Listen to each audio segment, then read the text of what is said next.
The sacrifice of the sun god.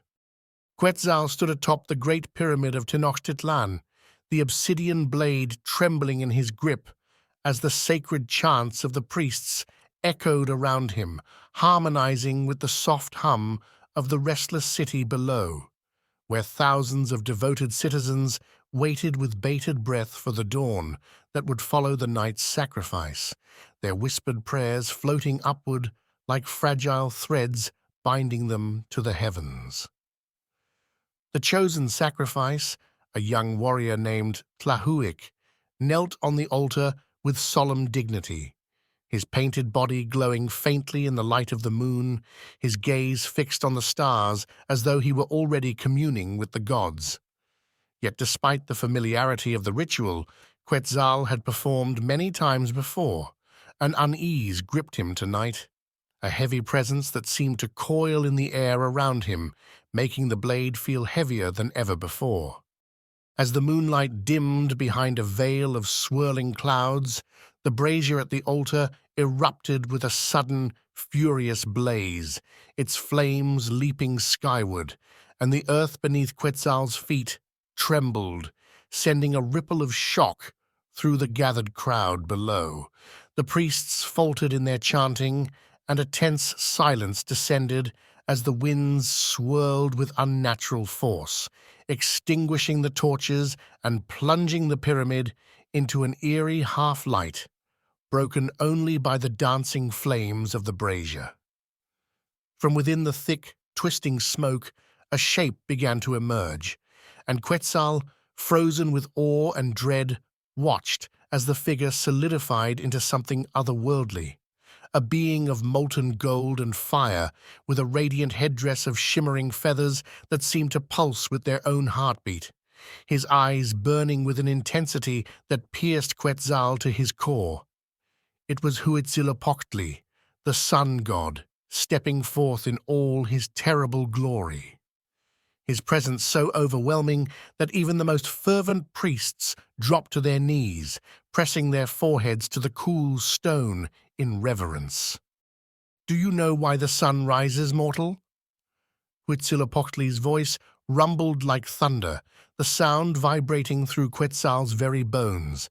And though Quetzal opened his mouth to speak, his words faltered under the weight of the god's gaze, until at last he managed to stammer, "Because you will it, Great One, because you grant us light and life."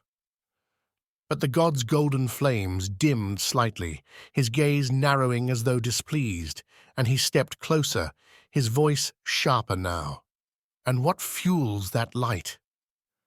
The question lingered in the air, heavy and unanswerable, and Quetzal, despite his training, could only whisper, "The blood of the chosen," his voice faltering under the enormity of the moment, as if the truth he thought he knew was slipping away from him. The god's expression grew grave, his radiant form flickering as he answered, "Not just blood. Sacrifice itself, the life given willingly, the bond between the mortal and the divine, fuels the sun. Without it, I falter. Without it, the light fades, and the darkness consumes all." As he spoke, the world around Quetzal began to shift. The pyramid, the city, the stars dissolved, and he found himself standing on a vast, celestial battlefield where gods clashed in a furious, eternal struggle against shadowy, amorphous beings whose very presence radiated cold malice, their shifting forms writhing as they sought to extinguish the light.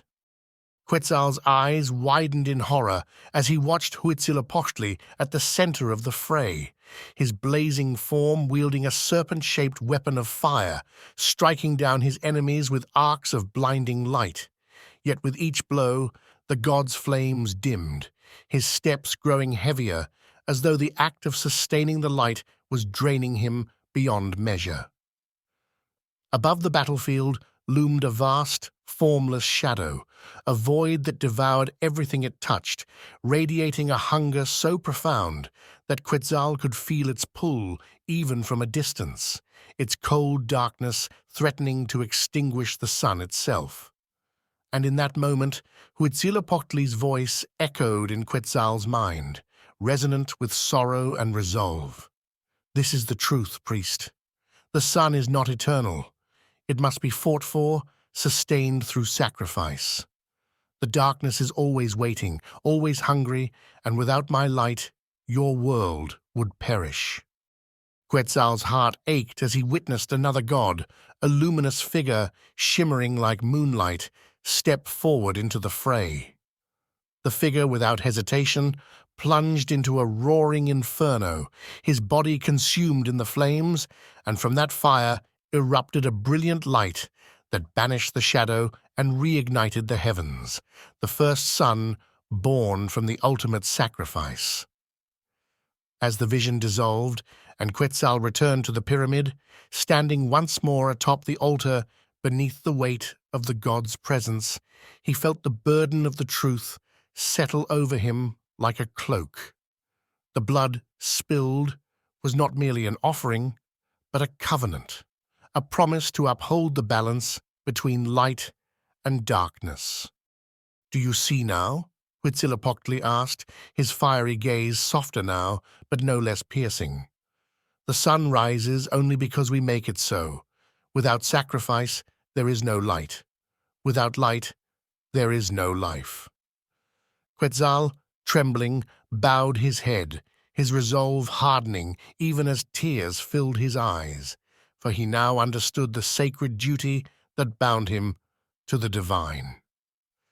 As the first rays of dawn crept over the horizon, casting golden light across the city, Quetzal raised the blade, whispering a final prayer, not for death, but for life, for the fragile balance of existence sustained by their devotion.